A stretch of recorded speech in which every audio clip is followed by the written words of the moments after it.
Hey guys, Gaming Chief and welcome back to another video. Today we're going to be making a global PvP tier list. This is going to be for PvP only, so if you're looking for PvE, feel free to check out the other video on my channel. I already have a whole tier list made for that. Now for PvP, there's going to be a lot of characters that you probably wouldn't expect to be really high up in PvP, or are actually kind of underperforming in PvP, because PvP is really about who is able to sustain themselves, have more survivability, or who is able to CC the opponent longer in order to do their damage, or who's able to get their full burst combo off before they get CC. So without further ado, let's get right into it. So starting off our list again, we have Bai Ling. Now, Bai Ling is a bow user, and bow users in PvP don't excel all that well. Yeah, she does have the range, so if you're able to stay at range and chip damage, you'd think that'd be pretty good. But the thing is, the projectile when in PvP is a bit slow. It's kind of easy to dodge, and the thing is, it doesn't track very well either if you're just doing basic attacks. So because of that, she's definitely down lower in the tier list. Now another thing for Bai Ling is that she is also physical damage. Physical damage also isn't great in PvP because it doesn't provide the CC that Volt or Ice will provide, or near the damage that Flame can provide. So Bai Ling, E tier. Next up, Claudia. Now, yeah, I did say physical wasn't the best in PvP, but the thing is, Claudia is different. Yes, she is a physical sword user, but because of the fact that she can buff you, and not only that, she is also able to constantly CC the enemy within the air if you're able to get a nice air combo off. So provided with that, Claudia, I would say, would actually go up in S tier. Next up, Cobalt. Super good in PvE, not the best in PvP. Because in PvP, the rings slowly close in, so you are going to be forced to fight closer and closer and closer. Now, Cobalt's skill is able to basically zone out a whole area, but while she's in her skill, it is directional. They walk out of it, you are no longer hitting them. Also, because she is directional, it is quite easy to dodge her ability. So Cobalt, for PvP purposes, I would put her around B A tier. Next up, we have Coco Ritter. Coco Ritter is the queen of CC and sustain in PvP. Not only that, but her basic attacks can hit scan you from across the arena. So, one, she provides the range needed for PvP if you do get into ranged combat. Two, she provides a constant CC chain with her hold attack. And three, she provides the heals and CC immunity that you could want. So, Coco Ritter, definitely S+ tier. Next up, we have Crow.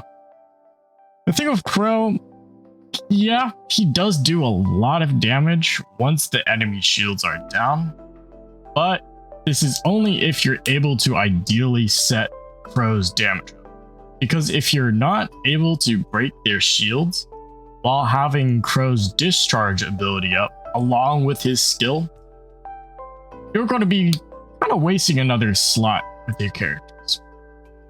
So Crow, since he doesn't do great shield damage, he's going to be going in B for PvP. Now Echo. Echo's an interesting one because, yeah, she's Volt, and yeah, she does have a bit of shield break too, and her discharge skill is somewhat hit scan, but The reason why I say somewhat hit scan is because since it is also a projectile, if the enemy is able to perfect dodge it, or if you're just too far away, they can easily dodge it. Now, if you're in the air, Echo is also able to provide some pretty nice airtime CC. But all things considered, Echo, there's better options. So she goes in C tier. Now, NA. NA is an ice hammer. With her active ability and because of her dash attacks, both of them constantly knock up the enemy. So if you're able to, one, use your active ability and then just start spamming your dash attack, you're constantly knocking up the enemy, doing massive shield damage and all the CC. Not only that, she also has CC immunity built in when you swap to her. So NA, she's actually going to be going up in A tier. And next up, we have Hilda. If you're using Hilda in PvP, I really have to question what you're doing, because yeah, her turret can provide long range sniping. It can like juggle the enemy, but the thing is, you just set up a turret. You're a prime target for any ability because you are no longer moving. Because the moment you become stationary in PvP, that is also the moment where you are most vulnerable. Don't ever use her in PvE. Like, it's not good. You're not going to have a fun time. You're just going to get dominated. Next up, Huma. Huma is another one that is amazing for PvP. One, she provides massive burst. Two, she provides CC immunity. And three, she also provides some other nice survivability, such as providing more tankiness.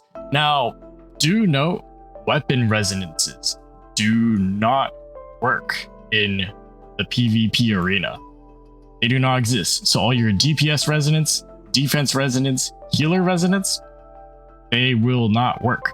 Another thing to note is that healing in PvP is reduced by 50%.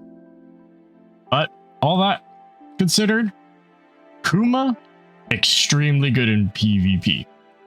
Someone you definitely want to bring in the majority of your PvP teams.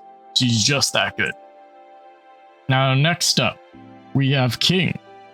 So, you think in PvP you would really want someone that's good at shield break. And you would be right if you're trying to go for burst, but the thing is with King, he does massive shield break damage, but he is extremely easy to interrupt. And since in PvP, you're going to be facing a lot of enemies that have all sorts of CCing abilities, he's not going to be an ideal one to bring. Another thing is that since his basic attack sequence is extremely long, if you get CC'd in any of that time, well, you're just going to be caught up in another CC chain and not have an ideal time. Not only that, his discharge, it does have a range. So if the enemy just walks out of that range, that discharge just went to waste.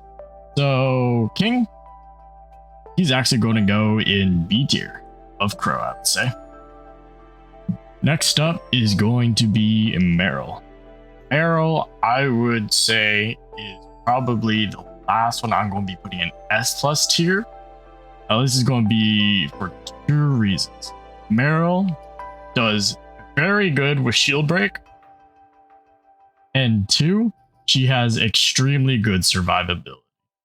She has a heal upon shield break. She has CC immunity. And she also provides a shield. She just straight up gives you a shield. So, Meryl, very good in PvP. Now, next up, Nemesis. Ooh, Nemesis for PvP. Now, once again, because weapon resonances do not work, she's not going to be ideal. And two, because a lot of PvP damage isn't actually volt. So you're not actually going to be able to make use of her weapon resonance.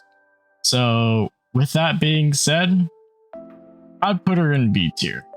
Another reason for that is because she does provide some healing, but the thing is, because PvP healing is nerfed by 50%, there's better options.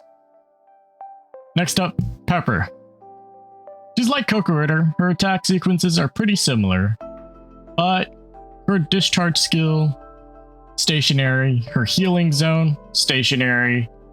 She does provide some survivability, but it's quite mediocre and not nearly as good as some of the other characters that you could be. So Pepper, I would put her in the same tier as Echo, put her in C tier.